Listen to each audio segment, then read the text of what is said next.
Hey there, it's Dr. Shana and welcome to 69 Love. Today is a very exciting day. We are going to do our first question, which is actually coming to us from Illinois. But before I even get there, I want to let you know what we're discussing today is irritations. And more importantly, we are discussing how to verbalize an irritation and how to respond to an irritation. Before we get to our question, I want to let you all know something. Maybe this will be reassuring, but I want to normalize being irritated. Right? I think sometimes we think we're going to get married and we're going to be in this relationship and it's going to be all butterflies and roses and rainbows and amazing. And it is oftentimes a lot of those things frequently, right? I have a pretty positive relationship with my husband, but it's really normal to be annoyed with them. I think I may be annoyed with Graham on a daily basis. What's more important is how we communicate that irritation and the way that our partner responds, which leads us to our question. So I'm going to read this. Our question is coming to us from Kathy, who, as I said, lives in Chicago. And what she says is, last week,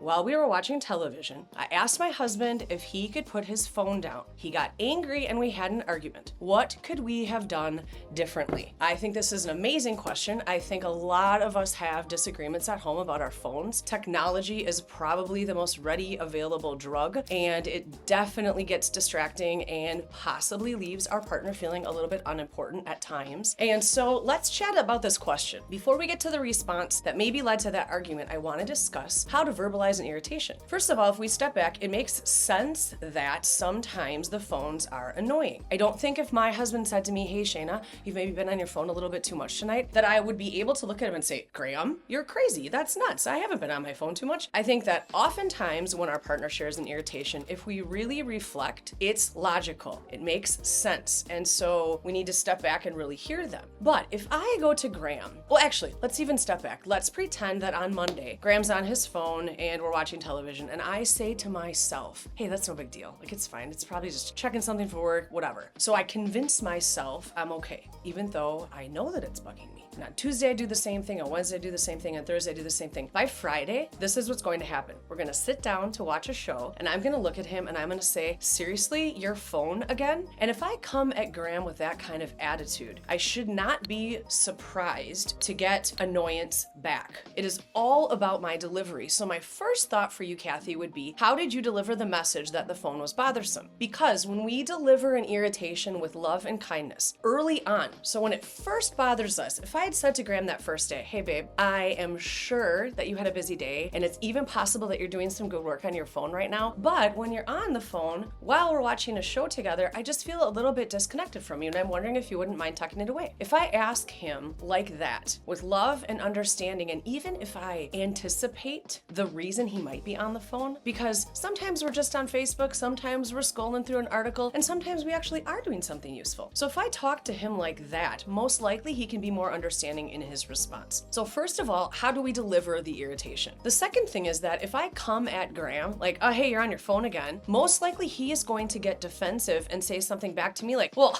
you're on your phone too. Well, last night you were on your phone and you're watching the game. Well, last night you were distracted by the dishes. And suddenly it goes to this conversation that is so far from what we were initially discussing that we don't even know what's happening anymore. And then both parties stomp off and now no one talks to each other for the rest of the evening. Now we want to avoid that. So when our partner says, this thing bothers me, the most loving response is ownership. We don't need to get defensive. We don't need to justify what we're doing. All we need to say is, hey, you know what? I can totally see where you're coming from. I'm gonna do a better job. Because if Graham thinks that I'm on my phone too much or that he feels disconnected from me, that's a very real thing for him. And as a loving partner, I can own that maybe I'm not perfect all the time. Maybe I was leaving him feel a little bit ignored and I want to do a better job at that. When I say to him, hey babe, I understand where you're coming from, I'm not telling him he's right. I'm not admitting I'm wrong. I'm saying that I can understand from your perspective, this is something that is bothering you right now. So Kathy, how could it have gone better? Maybe you could consider your delivery, because once again, irritations are normal and it's okay for us to express them. But if we can do it with a loving, kind approach, we can expect to get more love and kindness back. Now, your partner, your husband, there's also the possibility that he got a little bit defensive or wanted to justify what he was doing on his phone. And instead of doing that, when our partner decides to share something that's bothering them, they're putting a lot of trust in us to be able to take that information information and do better. And so when they respond with love and understanding and ownership of the thing that's happening and say to us, I'll do a better job, those conversations end very quickly. They don't go on for ages and they don't lead to arguments that don't have to happen. So I hope that was helpful. Kathy, thank you so much for being the first person to send in a question. And I want all of you to subscribe. I want you to join. I want you to watch. I want you to go to 69love.com. I want you to check out the Facebook page. Please, please take advantage of this YouTube channel and subscribe to it. And all of us could just do a little bit better at putting more love out into the world. Thanks so much.